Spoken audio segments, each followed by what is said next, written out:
안녕하세요. 설렁탕집을 운영하고 있는 평범한 40대 여성입니다. 사람이 결혼을 하는 가장 큰 이유는 서로 의지하고 싶은 마음 때문인 것 같아요. 저 또한 그랬고요. 나이가 먹어 늙은 후 옆에 기대고 의지할 사람이 필요하다고 생각했으니까요. 어쩌면 운 좋게도 첫 번째 결혼에 대한 좋은 기억밖에 없었기 때문에 깊게 생각도 하지 않고 섣부르게 결혼을 결정한 거였을 수도 있고요. 사연을 시청하시는 분들 중에서는 결혼을 앞두고 있으신 분이나 재혼을 앞두고 계신 분들이 계실 텐데요. 모든 분들이 결혼에 대해 신중하게 선택을 했으면 하는 마음에서 이렇게 사연을 보내게 되었네요. 저는 실패를 했지만 아직 기회가 있는 시청자분들께서는 올바른 선택을 하시면 좋겠는걸요. 그리고 한 가지 당부해드리고 싶은 것이 있다면 결혼이 나의 인생을 구원해 줄 거라는 생각을 버리는 것이 좋다는 것입니다. 결혼은 인생을 구하는 것이 아니라 그저 공유하는 것이거든요. 저는 25살이란 어린 나이에 첫 번째 결혼을 했습니다. 딱히 사고를 쳤다거나 하는 건 아니었지만 항상 늘 같은 곳에서 곁을 지켜주는 남편을 볼 때면 결혼을 해도 되겠다는 확신이 들었거든요. 친정 부모님이나 시부모님이나 두 분 모두 저희의 결혼을 찬성하셨기에 저희는 양가 부모님의 축복을 받으며 식을 올릴 수 있었어요. 결혼 후 저희 부부는 각자의 전공을 살려 일을 했는데요. 결혼한 지 1년이 지나자 시어머니께서는 설렁탕집을 운영하자 권하셨어요. 남편은 극구 반대를 했지만 말이에요. 사실 시부모님께서는 50년이 넘는 시간 동안 설렁탕집을 운영하시며 남편을 키우셨어요. 종업원을 쓰기는 했지만 연세가 있으신 두 분께서 젊은 사람도 없이 그 큰 설렁탕 가게를 운영한다는 것은 체력적으로도 정신적으로도 많이 힘든 일이었죠. 남편도 그걸 알기에 가게 일이라면 진절머리를 치며 반대를 한 것이었고요.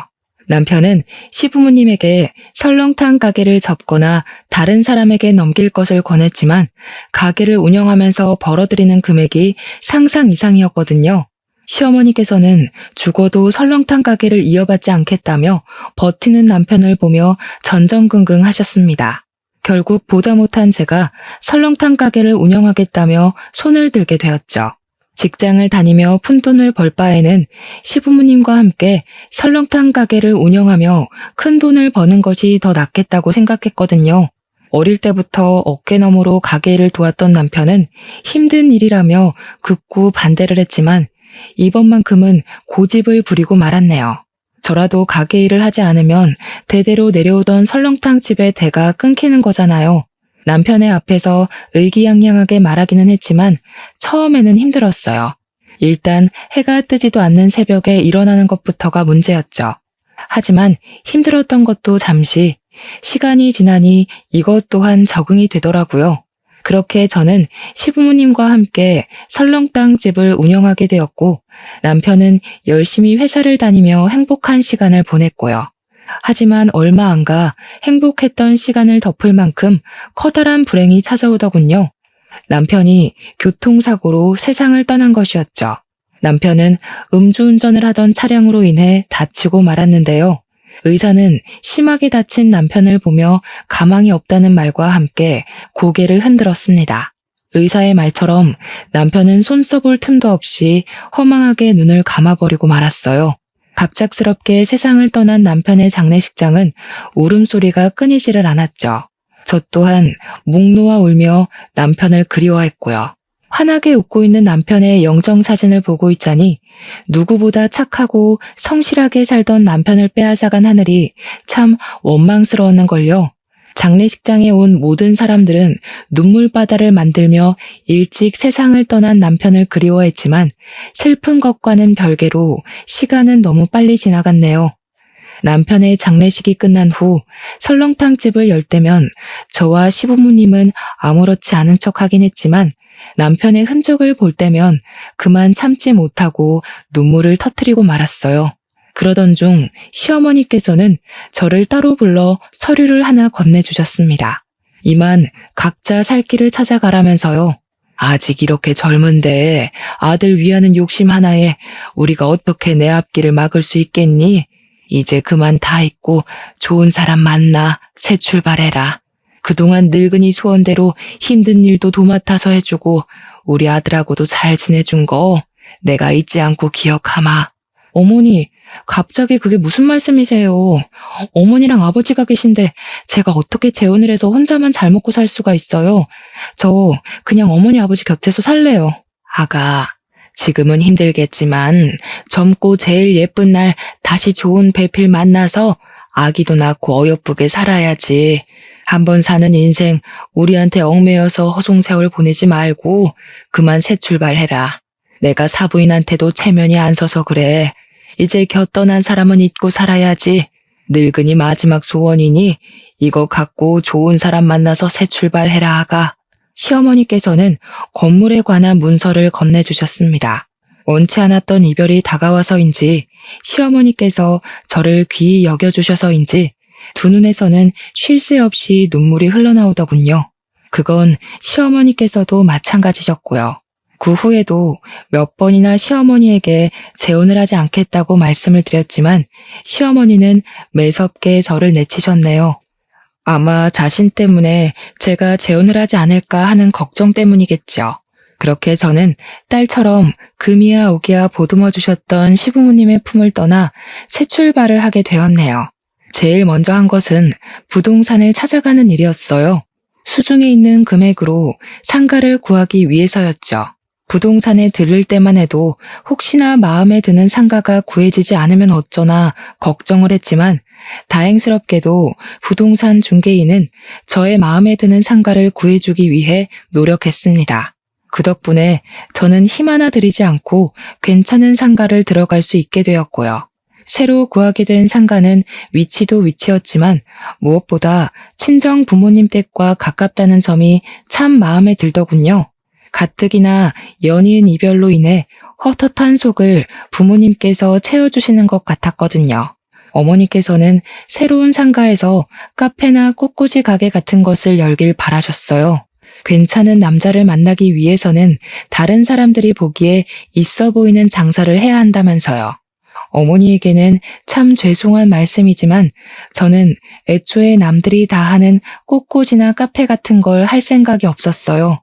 비록 시부모님과 이별을 하기는 했지만 50년이 넘는 시간 동안 운영하시던 설렁탕집을 저라도 대를 이어서 운영하고 싶었으니까요. 그래서 부모님의 반대도 무릅쓰고 다시 설렁탕 가게를 차리게 된 것이었죠. 간단하게 상가를 수리한 후 바로 영업에 들어가고 저는 장사가 안 되면 어쩔까 하는 걱정을 할 틈도 없이 바쁘게 움직이게 되었어요. 사람들의 소문을 듣고 전국 방방곡곡에서 찾아왔거든요. 부모님께서는 하루라도 빨리 좋은 사람 만나 재혼하길 원하셨지만 가게 일만으로도 눈코 뜰 새 없이 바빴기에 지난 3년 동안 재혼 상대를 찾기는커녕 제대로 된 연애 한 번 하지 못하고 일만 하게 되었죠. 하지만 등잔 밑이 어둡다는 말처럼 저는 3년 만에 운명처럼 다가온 사람과 새로운 인연을 시작하게 되었습니다. 바로 건물을 구해주었던 부동산 중개인이었죠. 부동산 중개인은 일주일에 4번은 꼭 저희 가게로 출근 도장을 찍었고 이를 계기로 저희는 허물없는 친구 사이가 되게 되었답니다. 다른 사람에게는 할 수 없던 이야기까지 털어놓으면서요. 친구처럼 허물없이 지내다 보니 부동산 중개인은 어느 순간부터 호감을 표시해 왔는데요. 처음에는 망설여졌습니다. 아무리 서로의 마음에 통한다고 해도 개인의 사정이 있는 여자를 중개인의 집에서 환영할 리가 없잖아요. 하지만 그럴 때마다 중개인은 온전히 저의 편이 되어주겠다 약속을 하였고 진실한 그 마음에 반해 결국 저도 마음의 문을 열게 되었답니다. 부모님께서는 드디어 제가 번듯한 남자를 만나 재혼을 한다며 기뻐하셨지만 중개인 쪽 가족들이 마음에 걸리더군요. 아무리 돈을 많이 번다고 해도 한 번 결혼한 흠이 있는 여자를 반겨줄 분은 없으실 테니까요. 그런데 이런 걱정이 무색할 정도로 예비 시부모님은 오히려 이상한 상상을 한 제가 부끄러울 정도로 잘 대해주셨어요. 차별했다는 것을 알고 있는데도 말이에요. 아이고, 젊은 나이에 신랑 먼저 보내고 얼마나 적적하고 힘들었을까. 이혼도 서너 번씩 하는 마당에 우리는 며느리 과거 같은 거 신경 안 써요. 요즘이 어디 조선시대도 아니고. 여자가 이혼 좀 한 게 뭐 그리 흔흠이라고. 그냥 마음 맞는 사람끼리 살림 차려서 백년해로 하면 그만인걸. 이해해 주셔서 감사합니다, 어머니. 너무 큰 흠이 있어서 어머님, 아버님께서 결혼을 반대하시면 어떡하나 솔직히 걱정을 많이 했거든요. 근데 어머님, 아버님이 이렇게 따뜻하게 대해주시니 제가 괜한 생각을 한 것 같아서 참 부끄럽네요. 앞으로 결혼하고 나면 기쁜 일만큼 힘든 일도 많겠지만 그럴 때마다 어머님, 아버님처럼 현명하게 어려운 일 헤쳐나가도록 하겠습니다. 우리 며느리가 좋은 대학 나왔다고 하더니 역시 배운 사람은 뭐가 틀려도 틀려. 아, 결혼해서 지지고 볶고 싸워도 이혼 안 하고 살겠다는 말을 이렇게 고급스럽게 하잖아. 안 그런가, 임자? 당신, 괜히 결혼도 안 한 애들 앞에서 입방정 떨어서 집안 망신시키지 말고 점잖게 좀 있어요. 결혼도 안 한 마당에 시아버지가 무게도 없이 촐싹거리면 며느리가 당신을 뭐라고 생각하겠어요? 제발 채통 좀 지켜요. 우리 이이가 아가씨 같은 며느리 볼 생각에 기뻐서 호들갑을 떤 거니까 너무 안 좋게 생각하지는 말아요. 알았죠? 그럼요. 오히려 아버님께서 워낙 밝으셔서 좋은걸요. 제가 기준 씨도 잘 만났지만 어머님, 아버님 같이 다정하고 쾌활하신 분과 가족이 될 수 있어서 참 다행인 것 같아요. 그럼요. 우리 집이 돈이 없어서 그렇지 화목하기는 얼마나 화목한데 아가씨는 우리 집에 시집 온 걸 감사하게 생각해야 된다니까. 어머님, 아버님을 보니 이 사람과 결혼을 결심하길 참 잘했다는 생각이 들었어요. 아무리 남편이 좋다고 해도 시부모의 등살 때문에 부부의 인연을 다하지 못하고 헤어지는 사람들이 얼마나 많은데 저희 시부모님께서는 힘이 있는데도 불구하고 흔쾌히 저를 가족으로 받아주시니 참 감사한 일이었죠. 결혼을 한 후에는 하루하루가 행복했습니다. 남편과 함께 신혼을 즐기고 있자니 오랫동안 잊고 있던 행복감이 물밀듯이 밀려왔는걸요.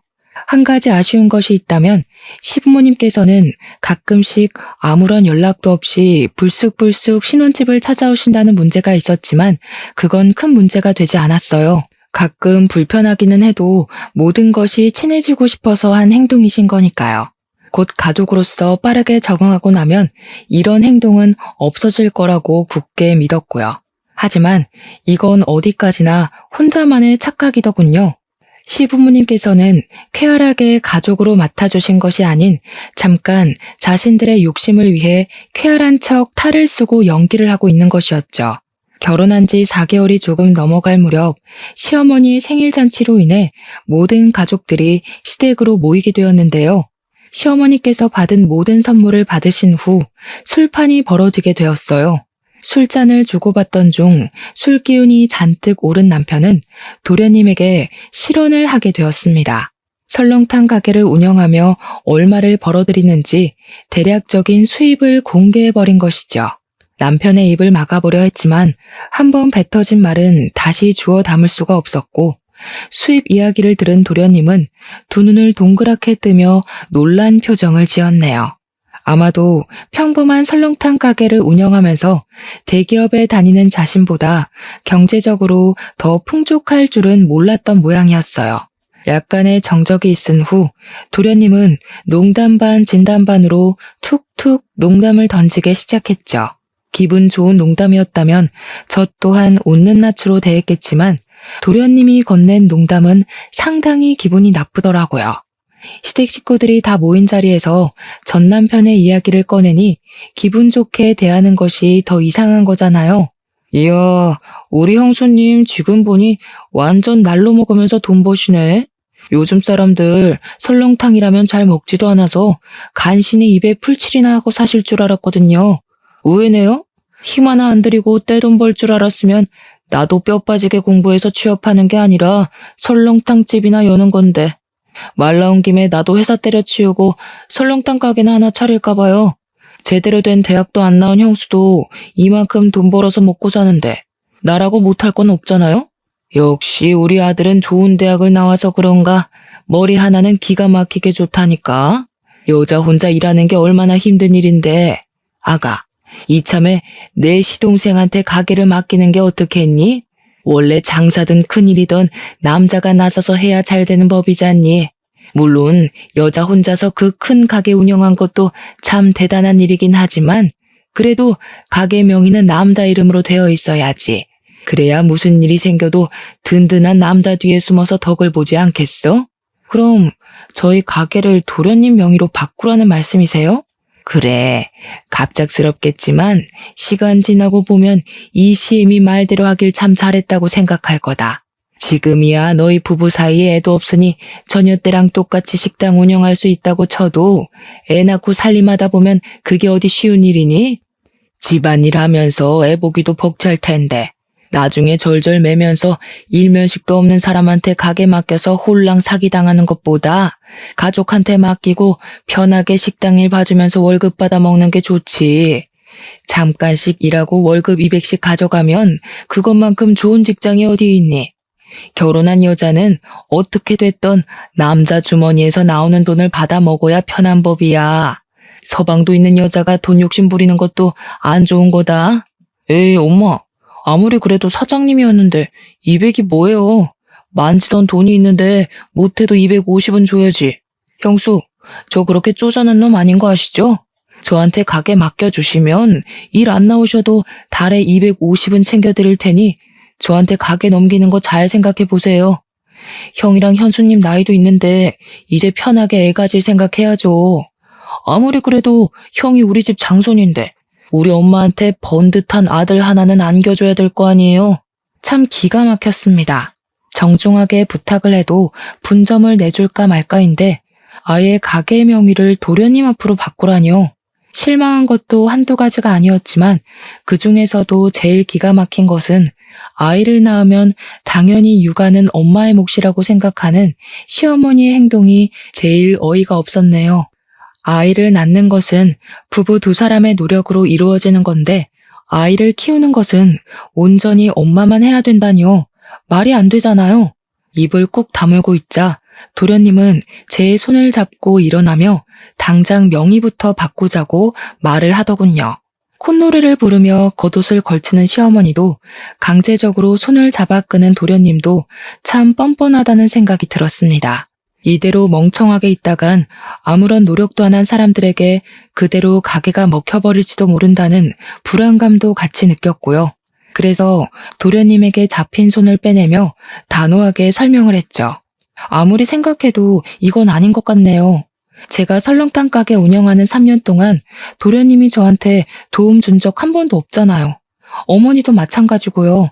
말이야, 제가 걱정되어 그러는 거라고 하지만 실상은 지금 운영하는 가게가 돈이 잘 벌린다고 하니까 어떻게든 가게에 자기 숟가락 올리려고 용쓰는 거잖아요. 지금 도련님이 하시는 행동은 남의 재산 날로 먹으려고 하는 도둑놈이랑 다를 게 없는 거예요. 형수 말씀이 좀 지나치신 거 아니에요? 저도 돈 벌 만큼 버는 놈입니다. 도둑이라뇨. 듣기 거북하네요. 제가 말하는 게 듣기 거북하셨나요? 저도 똑같아요. 노력이라고는 털끝만큼도 안 한 사람이 돈 된다는 말에 군침 흘리면서 육아니 뭐니 쓸데없는 말 갖다 붙이면서 가게를 통째로 삼키려고 하는데 기분이 좋을 리가 없죠. 가족이라고 이름표만 붙여놓는다고 해서 모든 일이 용서되는 건 아니잖아요. 아가, 너 지금 시애미도 있는데 시동생한테 그게 무슨 말버릇이냐? 도련님한테 버릇없이 굴었던 건 사과드리겠지만 어머니께서도 다 가족이 되는 과정에서 겪는 문제라고 생각하고 너그럽게 이해해 주세요. 피 섞인 가족들끼리도 돈 때문에 싸우는 세상에 피 한 방울 안 섞인 가족끼리 돈 문제 가지고 싸우면 얼마나 보기 흉하겠어요. 조금 정없이 들릴 수도 있겠지만 이렇게 선을 그어놔야 나중에 돈 문제로 얼굴 붉힐 일이 없죠.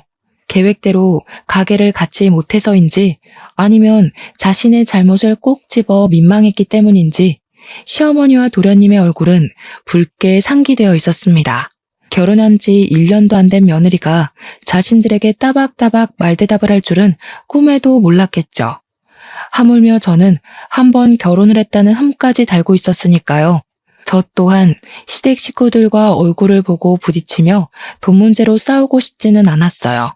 하지만 처음부터 허술한 모습을 보인다면 다음에는 더 큰 것을 바랄 게 틀림없었기에 어쩔 수가 없었는걸요. 도련님과 싸움이 있은 후 저를 대하는 시부모님의 태도는 전과는 많이 달라졌습니다. 설거지조차 하지 못하게 하셨던 시부모님께서는 소위 말하는 시자 노릇을 하기 시작했거든요. 밤 11시가 넘는 시간에 자신의 다리가 아프다는 이유로 차로 1시간이 넘게 가야 하는 시댁으로 저만 부른다거나 허락도 없이 집에 들어와 살림살이에 대한 꾸중을 늘어놓는 행동을 서슴없이 하셨죠.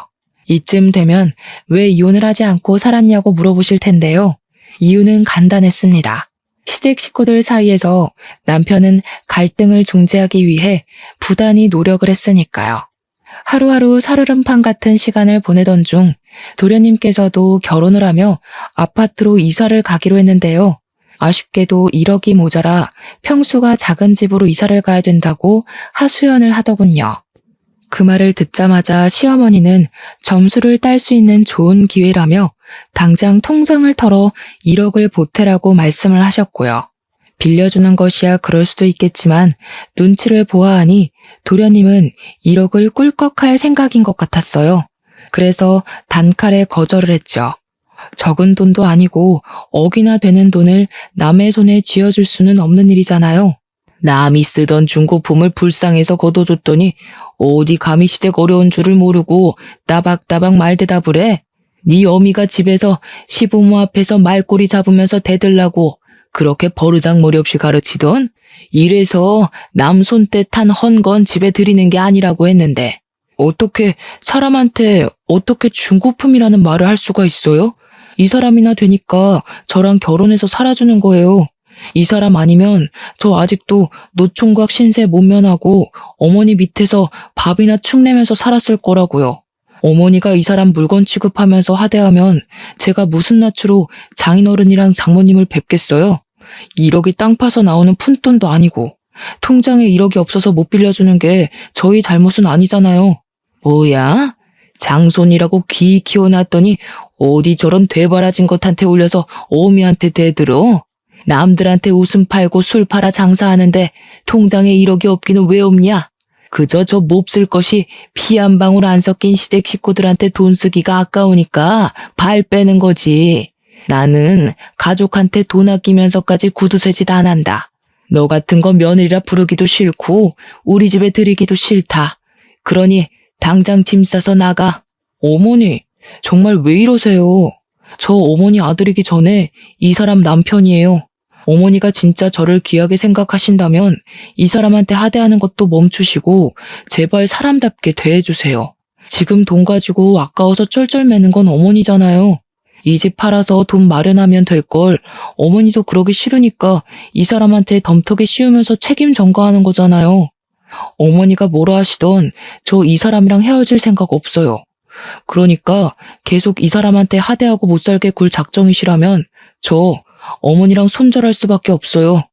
아이고, 자식 새끼라고 키워놨더니 어미 앞에서 손절한다는 말이나 하고 가슴이 썩어 문드러져도 이것보다 아프진 않을 게다. 저 방자한 것이 뭐라고 속닥거렸기에 이 어미한테 손절을 한다는 얘기가 나와?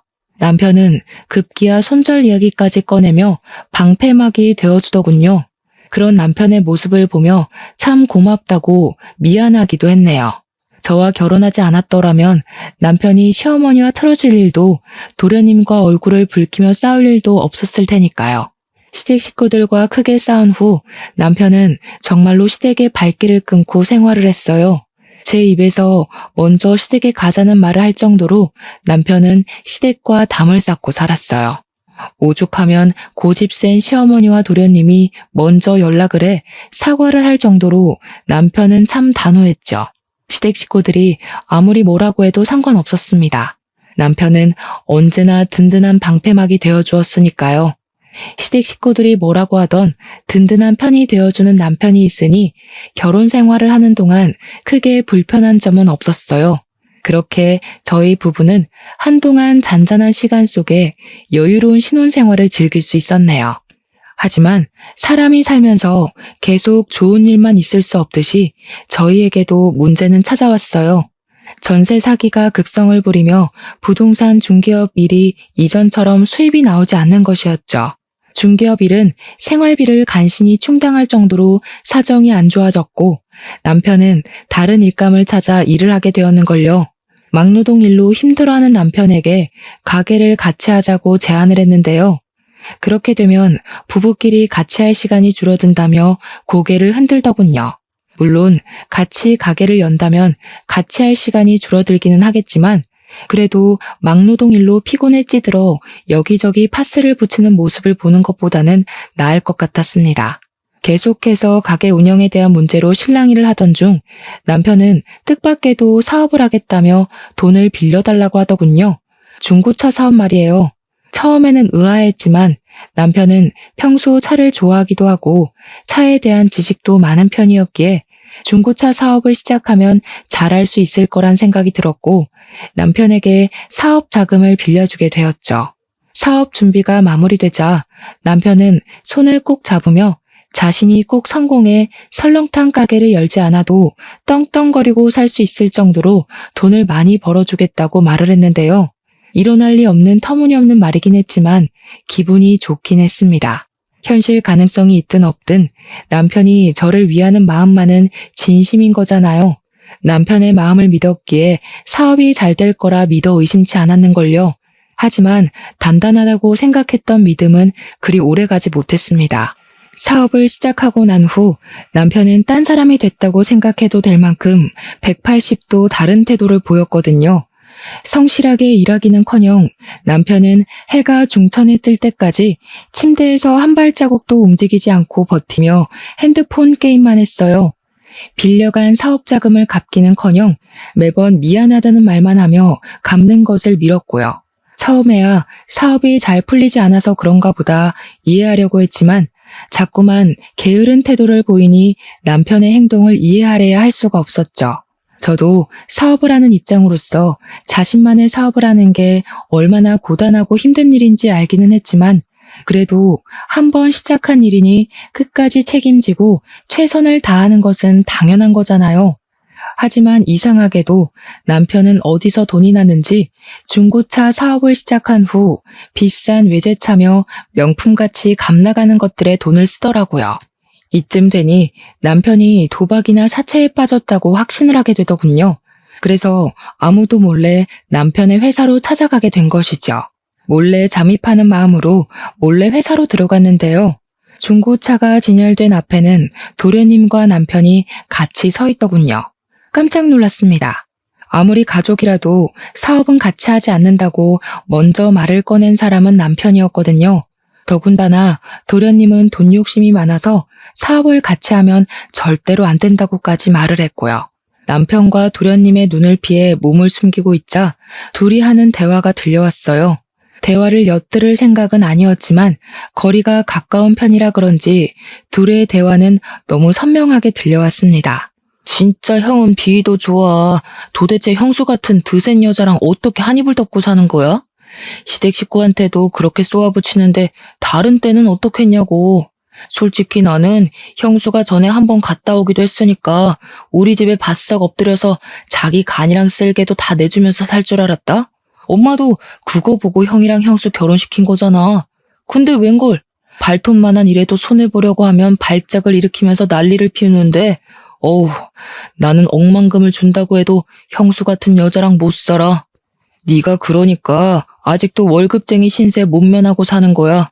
큰돈 벌려면 기센 여자 비위 맞출 능력 정도는 있어야지. 너는 공부 잘하는 것만 성공인 줄 알았지? 인생에서 공부머리보다 더 중요한 게 눈치머리야.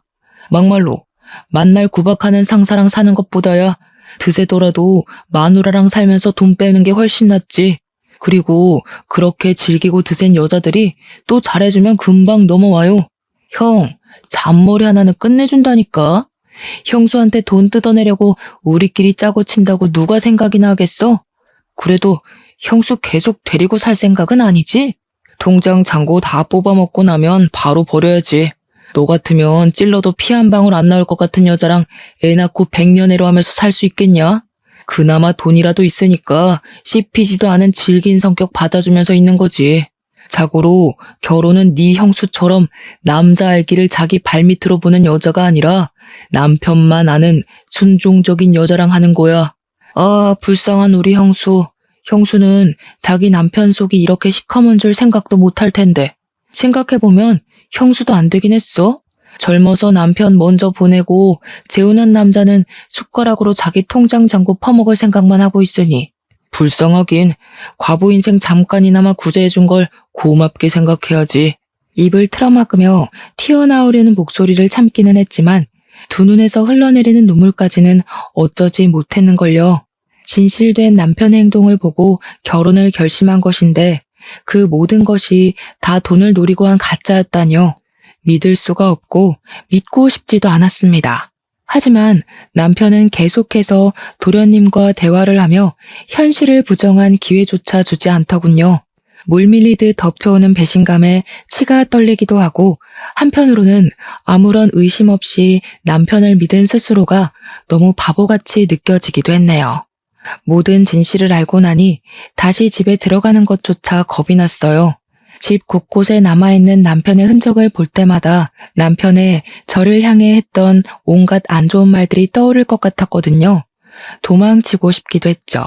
아무리 가까운 사람이라고 해도 나에게 해가 되는 행동을 한다면 가차없이 처리를 할 거라고 다짐을 했었는데요.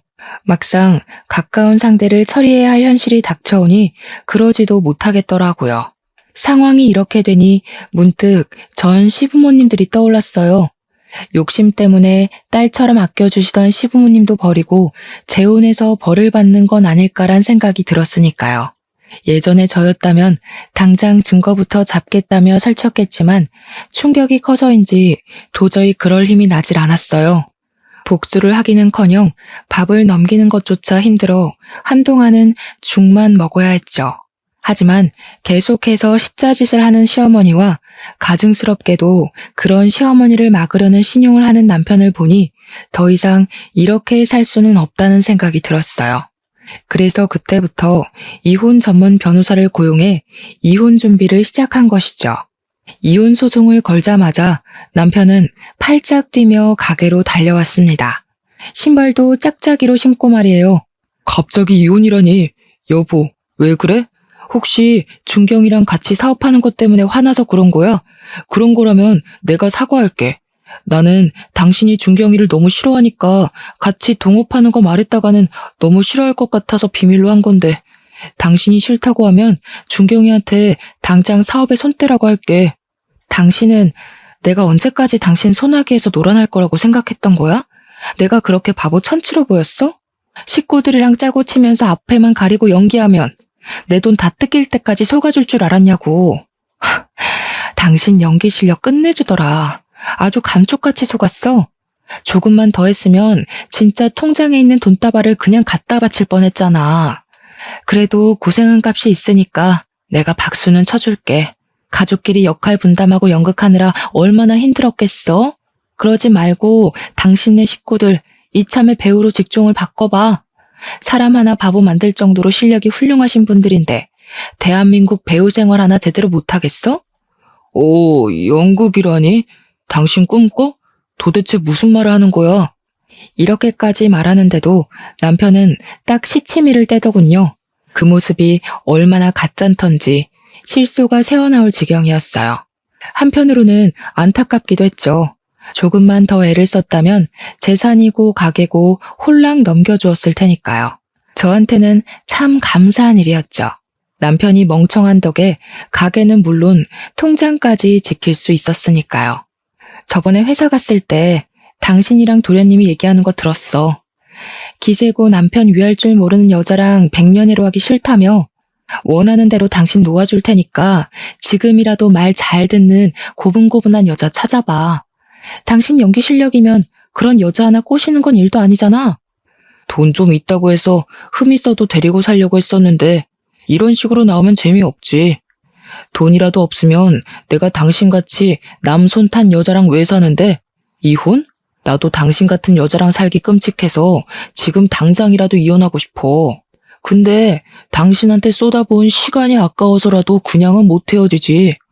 나도 변호사 선임해서 재산 분할값은 톡톡히 받아낼 테니까 두고 봐.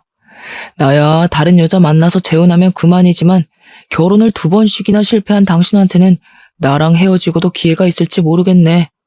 이혼녀 꼬리표가 시간 지난다고 사라지는 것도 아니고 주제 파악을 이렇게 못해서 되겠어? 당신 같은 사기꾼한테 내 재산 뜯겨가며 말년에 돈 없어서 절절거리는 것보다야 이혼녀 꼬리표 달고 마음대로 돈 쓰면서 인생 즐기면서 사는 게 훨씬 낫지. 그리고 자기만 고고한 척 깨끗한 척 하지 마. 나한테 이혼녀 꼬리표가 붙었으면 당신 이마에는 사기꾼이라고 써붙여져 있으니까. 뭐야?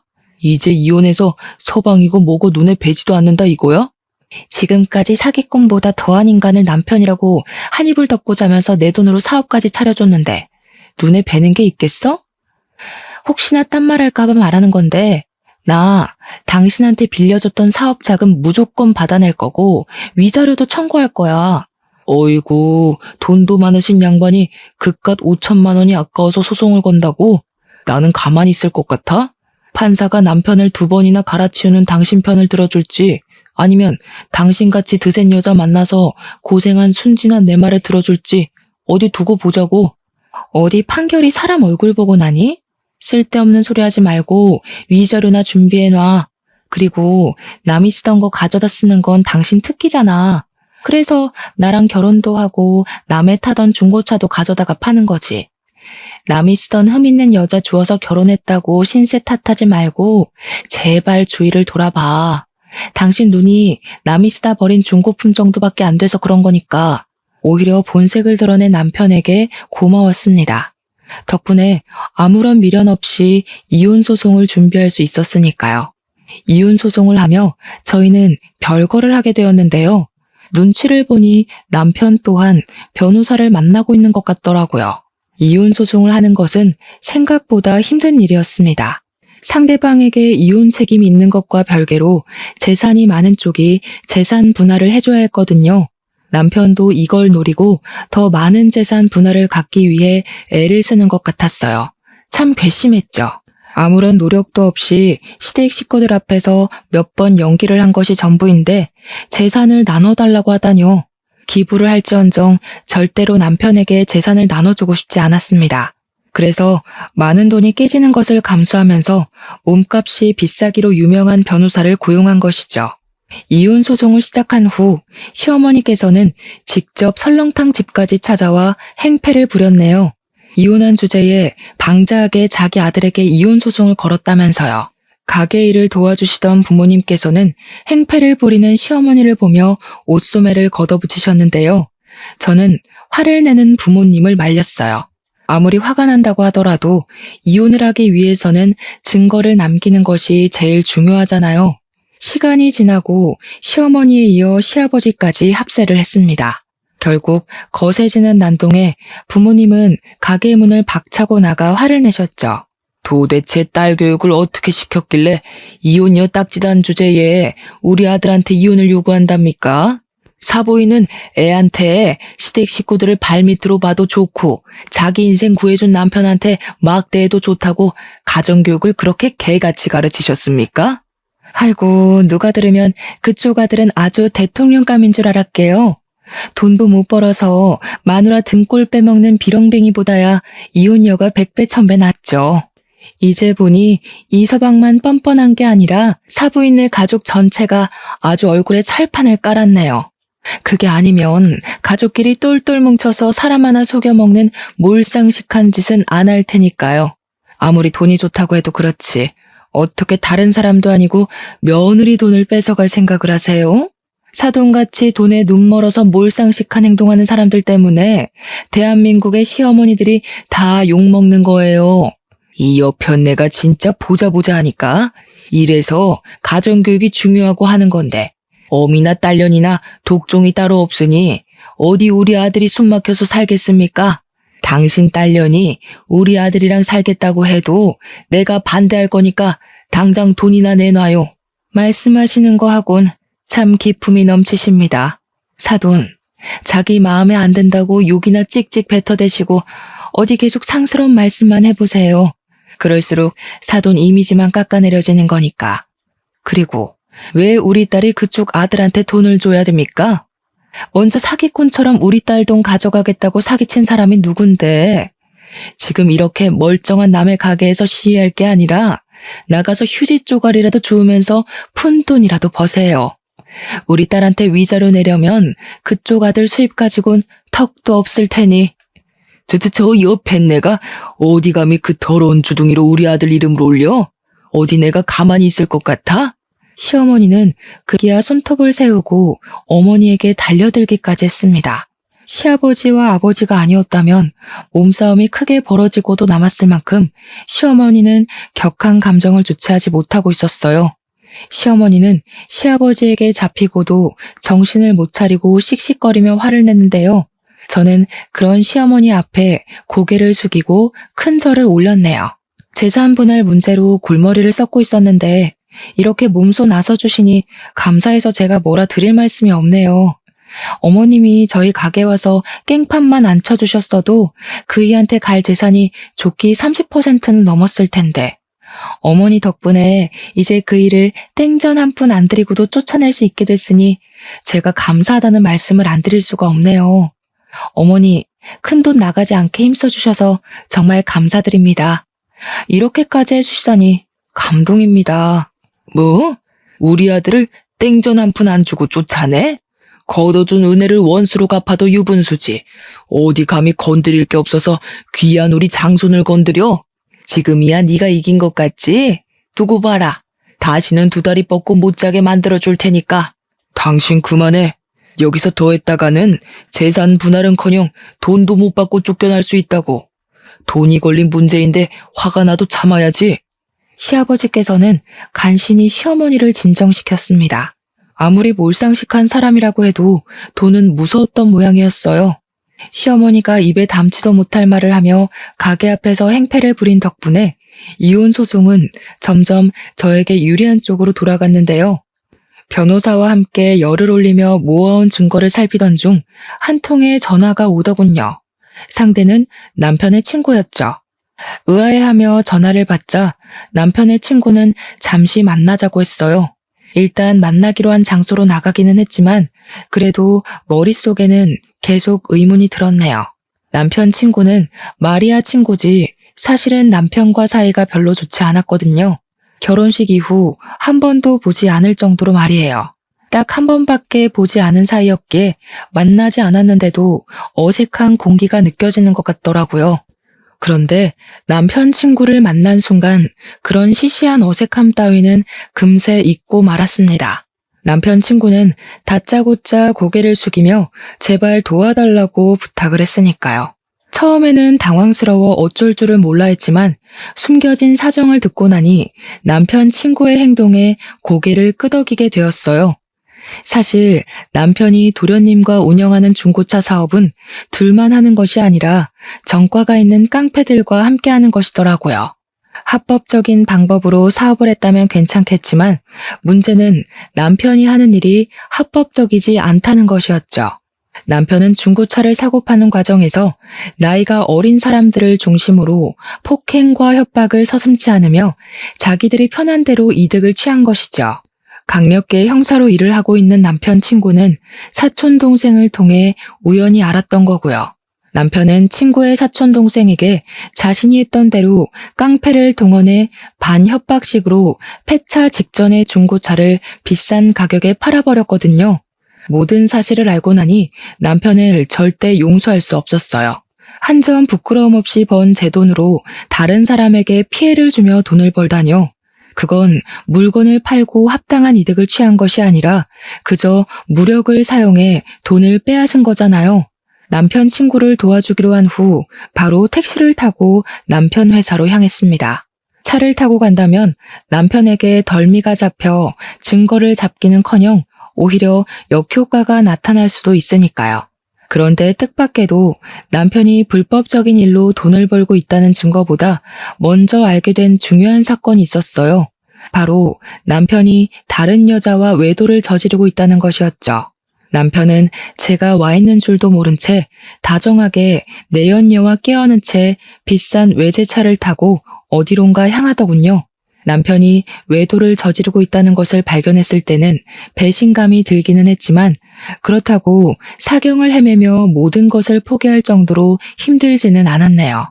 이미 남편이 회생 불가능한 쓰레기인 걸 안 상태였기에 크게 충격적이지 않았거든요. 남편이 외도를 저지르고 있는 것을 카메라에 잘 담은 후 담장 너머로 사무실을 크게 돌았는데요. 아무래도 혼자서 증거를 잡기는 어렵겠더라고요. 그래서 친한 동생에게 사정을 말한 후 남편 회사에 청소부로 취업을 해달라고 부탁을 하게 되었죠. 마침 남편의 회사에서는 청소부를 구하고 있었기에 참 다행스러운 일이었죠. 그렇게 한 달 동안 친한 동생은 착실하게 자신이 모은 증거를 가져다 주었는데요. 모아놓은 증거를 본 순간 서류를 바닥에 떨어뜨리고 말았습니다. 남편은 그동안 협박만 한 것이 아니라 대포차와 도난 차량을 유통하고 거래하는 등 온갖 더럽고 불법적인 일은 다 저지르고 다니면서 돈을 벌고 있다는 사실을 알게 되었거든요. 남편이 고쳤을 수 없는 쓰레기라는 것은 알고 있었지만 이 정도 악질일 줄은 몰랐는걸요. 고생해서 증거를 모아준 동생에게 두둑한 보상을 한 뒤 바로 남편 친구에게 전화를 걸었죠. 남편 친구는 바로 이 정도면 바로 구속을 할 수 있을 것 같다며 고맙다는 인사도 잊지 않고 해주었는데요. 운명의 장난인지 잠잠하던 핸드폰이 울리며 전화가 오더라고요. 남편한테 말이에요. 전화를 받자 남편은 다짜고짜 병원으로 오라고 하더군요. 알고 보니 만취한 상태로 음주운전을 하던 도련님이 화물차와 충돌을 하는 바람에 크게 다쳐 입원을 하고 있던 것이었죠. 병원에 가보니 시어머니는 의식을 잃은 도련님 앞에서 목 놓아 울며 도련님과 사고가 난 화물차 주인을 저주하고 있었습니다. 정작 불쌍한 것은 아무 죄가 없는 화물차 주인인데 말이에요. 잠자코 앞에 서 있자 시어머니는 갑자기 저의 멱살을 잡으며 화풀이를 하기 시작했어요. 이 망할 것, 세상 떠난 전 남편 흔적을 그대로 달고 들어오더니 기어코 네가 사고를 치는구나. 우리 집에 들어오지만 않았어도 우리 아들이 이 사달이 나지는 않았을 텐데 당장 우리 아들 살려내라 이 몹쓸 거사. 생사람 잡지 마세요. 누가 보면 제가 도련님한테 제발 술이 떡이 돼서 운전대 잡으라고 시킨 줄 알 거 아니에요. 어머니 자꾸 쓸데없이 저한테 화풀이 하시는데요. 도련님이 다친 건 어디까지나 술 먹고 운전한 도련님 잘못이잖아요. 내가 지금 뚫린 입이라고 함부로 짓거리는구나. 내가 이러라고 널 여기 부른 줄 아냐? 당장 내 아들 목숨값이나 내놔. 다시 시작되는 돈 타령에 진절머리가 날 정도였습니다. 결국 저를 여기로 부른 이유가 돈 때문인 거잖아요. 다시 막무가내로 나오는 시어머니에게 한 소리를 하고 싶었지만 남편 친구에게서 전화가 오더군요. 남편을 구속하기 위해 현재 있는 위치를 알려달라고 하는 것이었죠. 그렇게 위치를 알려준 지 얼마 뒤 남편 친구는 다른 형사들을 데리고 병원으로 들어왔습니다. 저는 남편 친구에게 위치를 알려주기 위해 앞장섰고요. 그런데 남편 친구와 함께 병실 안으로 들어오자 남편은 눈이 뒤집혀서 추궁을 하기 시작하더군요. 자신 몰래 바람을 피웠냐면서요. 어이가 없었습니다. 자신은 대놓고 다른 여자와 의도를 즐겨놓고 추궁을 하다뇨. 식당에서 해프게 웃음 흘리고 다닐 때부터 알아봤어야 하는 건데 바람을 피워도 하필 내가 아는 사람이랑 피울 건 뭔데? 그래, 결혼도 2번 했는데 바람이라고 못 피울 거야 없지. 원래 유책 배우자는 가지고 있던 재산 더 내놔야 되는 건 알고 있지? 이 일을 계기로 당신 가지고 있는 재산은 깡그리 긁어올 테니까 각오해. 마누라 재산 탐내기 전에 같이 경찰서부터 가줘야겠는데 이 자식이 남의 마누라랑 바람 피운 주제에 경찰서는 무슨 경찰서야? 형사식이나 되는 놈이 남의 마누라랑 바람 피운 주제에 뭐가 그렇게 잘나고 당당하게 고개를 빳빳이 들고 있는데 나 너한테도 상간남 소송 걸 테니까 두고 봐. 남편 친구는 아직도 정신을 차리지 못하는 남편을 한심하게 쳐다본 후 밖에서 대기하고 있던 형사들을 불러 남편의 손목에 수갑을 채우게 했습니다. 그제야 현실을 깨달은 남편이 당황하며 설설 기기 시작했고요. 환자가 있는 병원에서 무슨 행패냐? 형사라는 자식이 어디 죄 없는 내 아들 손목에 수갑을 채워? 죄를 지었으니까 수갑을 차는 거죠. 불법적인 일하면서 남의 눈에 피눈물 나게 했는데 이 정도 수갑 차는 거야 대수도 아니죠.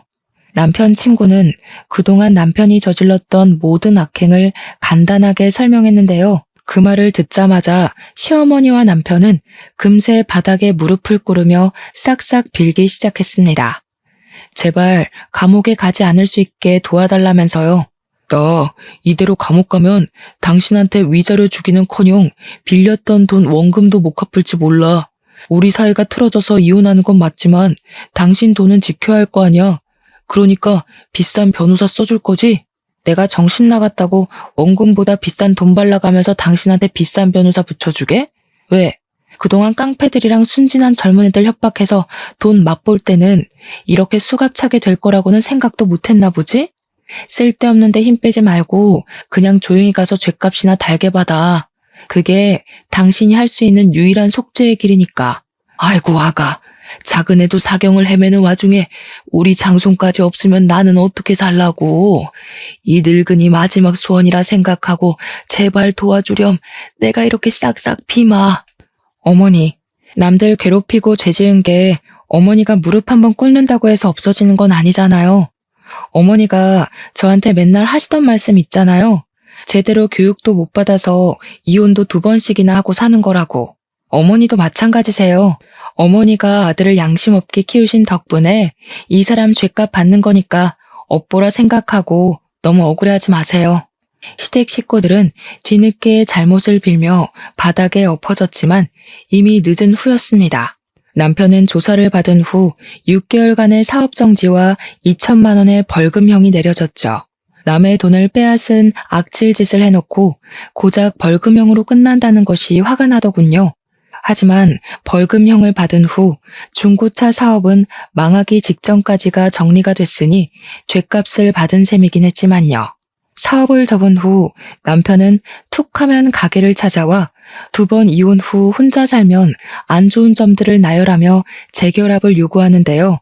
차라리 사람들의 손가락질을 받으면 받았지 죽었다 깨어나는 한이 있더라도 남편과 다시 잘해볼 생각은 손톱만큼도 없습니다. 애원이 통하지 않자 남편은 시부모님까지 데리고 와 같이 엉터리로 적힌 각서를 내밀며 다시 잘해보라고 말을 했어요. 각서에는 2번 다시 시댁과 연락하지 않겠다는 내용이 적혀 있었고요. 아들이 재결합하지 않는다고 하자 쪼르르 달려와 같이 무릎을 꿇기까지 하는데 시댁과 연을 끊고 산다니 절대 지켜지지 않을 내용이었죠. 자꾸 가게 찾아와서 영업 방해할 시간 있으면 나가서 돈이라도 벌어. 나한테 빌린 돈 아직도 안 갚았잖아. 위자료에 빌린 돈을 갚을 게 한두 가지가 아닌데 태평하게 무릎이나 꿇고 있으면 어떡해. 나는 당신한테 10원 한 장까지 다 받아낼 거니까 소송 걸리기 싫으면 가서 돈이나 벌어. 아무리 내가 잘못을 했다고 해도 같이 산 세월이 있는데 이 정도 잘못은 눈 감아줘야 되는 거 아니야? 앞으로 내가 잘할게. 인생에 딱 한 번 있을 실수라고 생각하고 제발 받아줘. 지금 당신을 다시 받아주면 이 일을 시작으로 사는 내내 사고치고 돌아다닐 텐데 내가 뭐가 아쉬워서 당신이 질질 흘리고 다닌 뒤치다거리만 하고 살아야 되는데 나 일해야 되니까 쓸데없는 소리 하지 말고 당장 나가. 자꾸 가게 앞에 버티고 서 있으면 당신 친구 부를 거야? 당신도 자존심이라는 게 있을 텐데 또 불미스러운 일로 친구 얼굴 보고 싶지는 않을 거 아니야. 재결합이 실패하자 남편은 작전을 바꾸었는지 말도 안 되는 금액을 부르며 재산 분할을 요구했어요. 원래라면 결혼한 지 3년이 지난 후였기에 남편에게 가지고 있던 재산을 나눠주는 것이 맞았지만 남편이 저지른 사건과 외도를 한 것을 증거로 제출하니 반대로 남편이 저에게 위자료를 줄 처지가 되었죠. 남편은 제발 위자료를 받지 말아달라며 부탁을 했지만 저는 그동안 받았던 모욕을 생각해서라도 위자료를 다 받아냈네요. 현재 남편과 모든 것을 끝낸 저는 가게 일에만 열중하며 살고 있어요. 속사정을 잘 알지 못하는 사람들은 여자 기가 세서 이혼을 한 거라면서 수군거리기도 하지만 무능력하고 찌질한 남편 때문에 속을 끓으며 사느니 차라리 혼자서 벌어놓은 돈이나 펑펑 쓰며 사는 것이 훨씬 나을 것 같다고 생각하게 되었죠. 현재 결혼으로 인해 자신이 하고 있는 일을 그만두기로 결심한 분들이 있다면 절대 그러지 말라고 말씀드리고 싶습니다. 사랑과 별개로 개인의 경제적인 능력은 꼭 필요하니까요. 비록 저는 결혼에 실패했지만 결혼을 앞두신 시청자분들께서는 꼭 행복한 결혼 생활을 하시길 진심으로 바랄게요. 그럼 지금까지 저의 이야기를 들어주신 시청자분들에게 감사의 인사를 올리며 마침표를 찍도록 하겠습니다. 사연을 들어주신 시청자분들 진심으로 감사드립니다.